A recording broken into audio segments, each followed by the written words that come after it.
அன்பார்ந்த இணையதள நேயர்களை மீண்டும் www.qcrc.in என்ற இணையதளத்திற்காக நியூஸ் தமிழ் செய்தி அறிக்கையில் உங்களை சந்திப்பதில் பெருமகிழ்ச்சி அடைகிறோம். இன்று 24 மே 2009க்கான முக்கிய செய்திகளை தற்போது பார்க்கலாம்.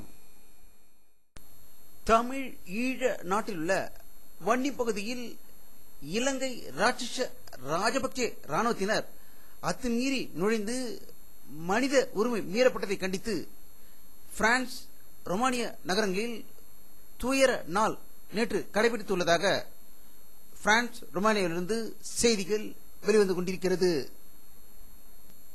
காங்கிரஸ் கட்சி குலாம் நபி ஆசாத்தை சென்னைக்கு அனுப்பி தமிழக முதல்வர் கருணாநிதியை சமாதானப்படுத்தும் என்று எதிர்பார்த்த நிலையில் அவருக்கு துரோகம் செய்த தேசிய பாதுகாப்பு ஆலோசகர் நாராயணன் அனுப்பி 2 நாள் நேற்று இரவும் இன்று காலையும் பேச்சுவார்த்தை நடத்தியதாகவும் திமுகவுக்கு வேறு வழி இல்லாதால் மத்தியில் அமைச்சர் பதவியில் பங்கேற்ப இருப்பதாகவே தகவல்கள் வெளிவந்து கொண்டிருக்கிறது.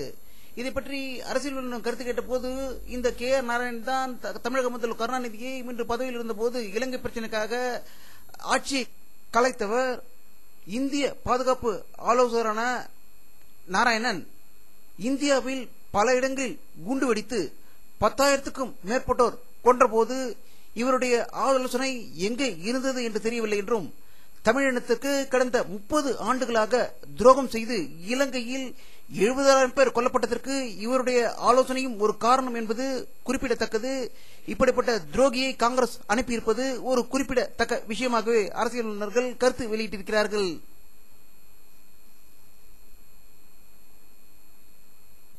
சென்னை முகப்பேறு கோல்டன்ராஜ் நகரில் வசித்து வந்த நிதிக்குமாரி 25 பீகாரை சேர்ந்த பெண்ணான இவர் சென்னையில் உள்ள ஏர் இந்தியா விமான நிறுவனத்தில் பணிபுரிந்து வந்ததாகவும், அவர் அந்த வீட்டில் மர்மமான முறையில் இறந்து கிடந்ததால் முகப்பேறு பரபரப்பு அடைந்திருப்பதாக சென்னையிலிருந்து தகவல்கள் வெளிவந்து கொண்டிருக்கிறது.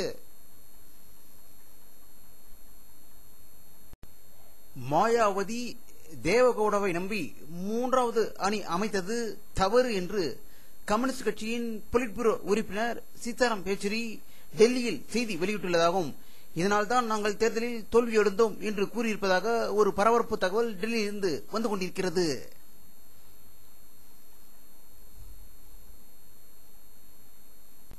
உத்தரப்பிரதேச மாநிலத்தில் உள்ள எதிர்க்கட்சியான சமாஜ்வாடி கட்சியின் முக்கிய தலைவரான ஆசம் கான், அமர் சிங், ஜெயபிரதா, கல்யாண் சிங் ஆகியோரை எதிர்த்து கடும் பிரச்சாரத்தில் ஈடுபட்டு ஜெயபிரதாவை தோற்கடிக்க கங்கணம் கட்டியவர். ஆனால் ஜெயபிரதா வென்றுவிட்டதால் கட்சியில் குழப்பம் விளைவிக்கிறார் என்று அக்கட்சியின் தலைவர் திரு முலாயம் சிங் யாதவ் ஆசம் கானை 6 ஆண்டுகள் கட்சியிலிருந்து நீக்கியுள்ளதாக ஒரு அதிர்ச்சி தகவல் லக்னோவிலிருந்து வந்து கொண்டிருக்கிறது.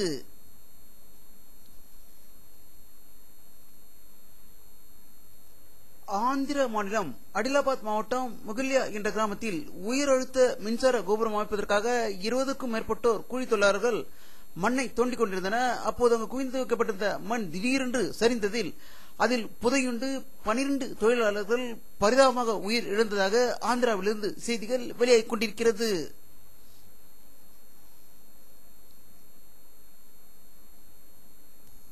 இந்திய விமானப்படை தளபதி மார்ஷல் பாலி ஹோமி வெளியிட்டுள்ள ஒரு செய்தியறிக்கையில், அணு ஆயுத வல்லமைப்படுத்த நாடு பாகிஸ்தான் என்றாலும் இந்திய எல்லைகளில் படைகளை ஆயுதங்களை குவிப்பதன் மூலம் இந்தியாவுக்கு பெரும் ஆபத்தாக சீனா உருவெடுத்து வருவதாக இந்திய விமானப்படை தளபதி தெரிவித்துள்ளதாகவும், இந்தியாவை விட 3 மடங்கு பலம் வாய்ந்ததாக சீனா திகழ்கிறது என்று கூறியுள்ளதாக ஒரு அதிர்ச்சி தகவல் வெளியாகிக் கொண்டிருக்கிறது. ஆந்திராவில் நக்சலைட்டுகளின் தளபதியான சுதாகர் ரெட்டி நேற்று என்கவுண்டரில் சுட்டு தள்ளப்பட்டதாகவும் அவர் கொலை செய்யப்பட்டுள்ளதாகவும் தகவல்கள் வெளிவந்து கொண்டிருக்கிறது.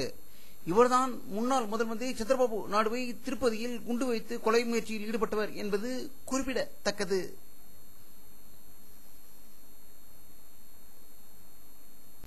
குவைத் நாட்டில் பாதுகாப்பு பணியில் ஈடுபட்டுள்ள அமெரிக்க ராணுவத்தினர் 18 பேருக்கு பன்றிக்காய்ச்சல் இருப்பது கண்டுபிடிக்கப்பட்டுள்ளதால் அவர்கள் அங்கிருந்து வெளியேற்றப்பட்டுள்ளதாக ஒரு அதிர்ச்சி தகவல் குவைத் நாட்டிலிருந்து செய்திகள் வெளியாகிக் கொண்டிருக்கிறது.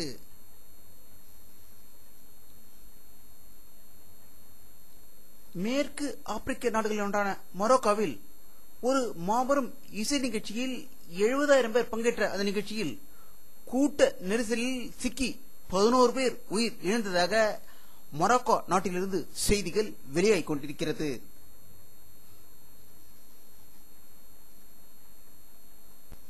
வானிலை அறிக்கை 24 மே 2009 பிற்பகல் 2 மணியில் எடுக்கப்பட்ட சேட்டலைட் புகைப்படத்தை தற்போது பார்த்துக் கொண்டிருக்கிறீர்கள். தமிழகத்தில் லேசான மேகமூட்டங்கள் இருப்பதை காணலாம்.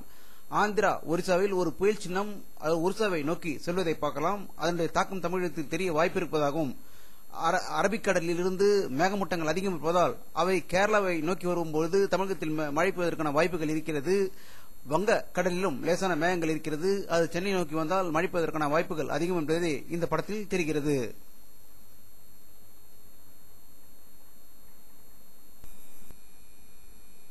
இத்துடன் இந்த செய்தி அறிக்கை நிறைவடைகிறது.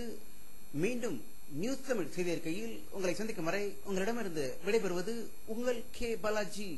நன்றி.